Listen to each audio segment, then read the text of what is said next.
Well, okay. Shalom, shalom, Yasharahla, shalom.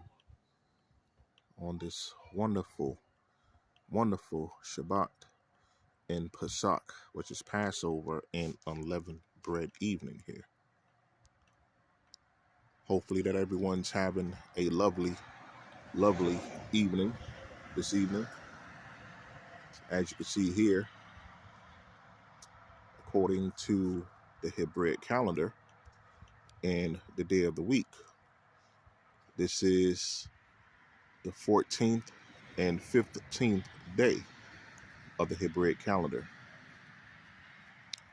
How can I tell and how do I know? Well, you're looking at her. As you can see, it's the full moon. So according to the Hebraic timing and calendar, the 14th evening and 15th day is around the full moon, all right? Not the new moon, the full moon, okay? So this right here lets us know that it's the 14th and 15th day of the Hebraic calendar, which marks Pasach and unleavened bread. All right. So for those who's keeping this month as the first month of the new year, for me, technically it's the second month.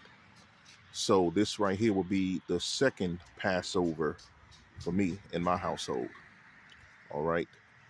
Because my first month was in March. Okay. Mid-March. But unfortunately, a lot of brethren and sister, there's a lot of confliction going on with the Hebraic timing and what's the correct timing according to the first month and the second month of the year. All right. So the reason why I kept my Passover in March is because the Feast of Purim supposed to be kept and observed in the month of February. All right. Not in March. Okay. So that'll let you know. And that's what determined what is the 12th month of the year and which is the first month of the year.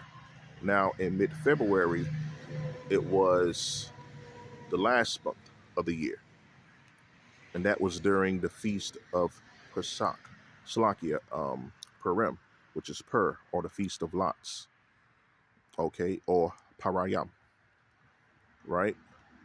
And then when it got to mid-March, that was the beginning of the Hebraic year, which was the first month of the year, which is the month of Abib or Abib, according to your pronunciation of it.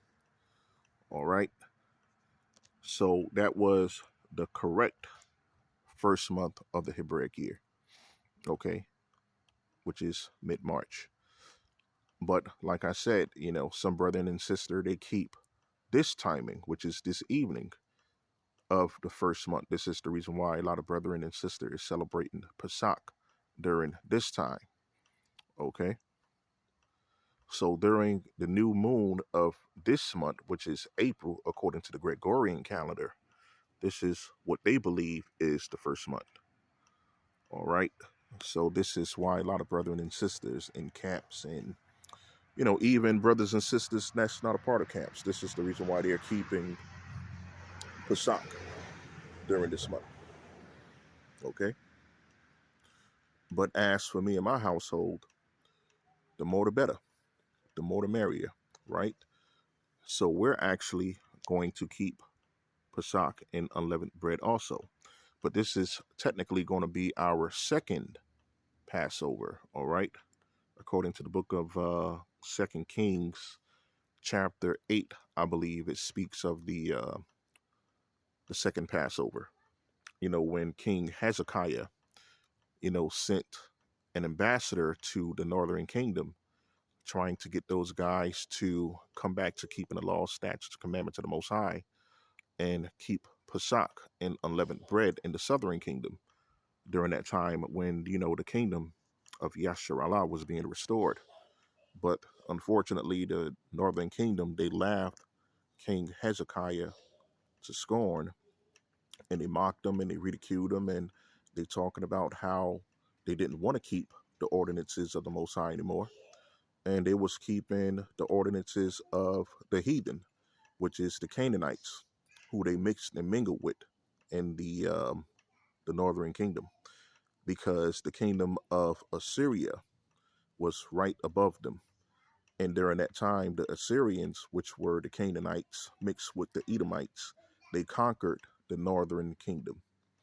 So a lot of the northern kingdom, or I should say all of the northern kingdom, at least 95% of those guys, they was keeping the custom of the heathen, which is the Canaanites, which are the Edomites mixed with the Canaanites, known as the Assyrians, right? So that's the reason why the northern kingdom was completely wiped out, because when Hezekiah sent that ambassador to those guys to come back to keeping the ordinances and the ways of the Most High and keeping the law, statutes, commandments, they didn't want to do it, right? This was during the second Passover time, which is during the second month of the year, technically, which is right now. But like I said, a lot of brethren and sisters, they think that this is the first month of the year. This is the reason why they're keeping their first Pasach and unleavened bread this evening, which is fine. You know, hey, if long as you doing the ordinances of the Most High, man, it's all right with me, you know.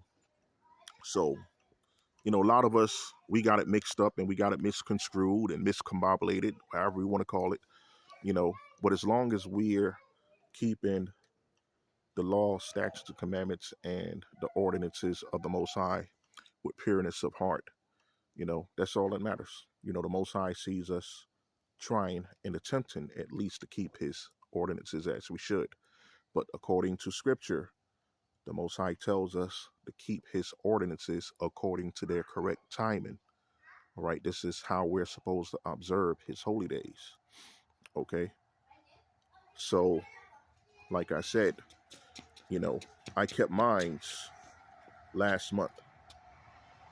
All right, which was during mid-March. That was the beginning of the Hebraic year, the real beginning of the Hebraic year. All right. But, you know, unfortunately, as I've said, you know, a lot of brethren and sister, we got this a little mixed up here. But as long as you're keeping the ordinances and you're trying and you're attempting to do it the correct way, it's all good. You know, one day we will get it right, you know, especially when the Hamashiach is sent and we're back in the kingdom again. You know, we're definitely going to be keeping the correct timing of the ordinances. All right. But until then, we're going to do it to the best of our ability in the best way we know how. Right. But once again, from my household to yours, you know, the seed swords of Israel and the rocks of offense, you know, on this lovely Shabbat evening and Pasach and unleavened bread, the 14th and 15th day of the Hebraic month. Hopefully everyone enjoyed their Shabbat, which is a cooking Shabbat, by the way, because you have to prepare your lamb and your unleavened bread, and you got to have your bit of herb and, you know, your wine or your grape juice, right? For those who don't drink. Okay, so hopefully everyone continue to have a lovely Shabbat, Passover, and unleavened bread. Until the next time, I say Shalom, Shalom, Shalom. Yasharahla. Shalom.